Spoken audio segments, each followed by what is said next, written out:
নমস্কার, আপনারা দেখছেন আধ্যাত্মিক ভারত। ভারত পৃথিবীর শান্তির কথা বলে। ৭০-১০টা মহাপুরুষরা অনেকবার বলে গেছেন যে ঈশ্বর বা আল্লাহ বা ভগবান যাই বলি, তিনি প্রথমেই বিচারকের আসনে বসেন না।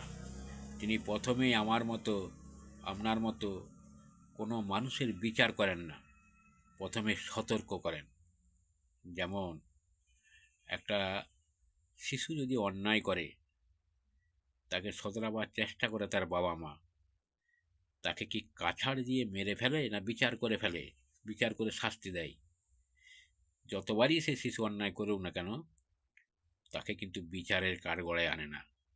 ঈশ্বরও তেমনি, আল্লাহও তেমনি, ভগবানও তেমনি। প্রথমেই বিচার করে না, অনেকবার ছাড় দেয়, অনেকবার সতর্ক করে। আসলে আমরা তার মধ্যে থাকি না বলে, তার চিন্তাভাবনায় থাকি না বলে আমরা ভাবি যে আমার চালাকিতে, আমার বুদ্ধিমত্তার দ্বারা আমি বেঁচে গেলাম। আসলে তা নয়।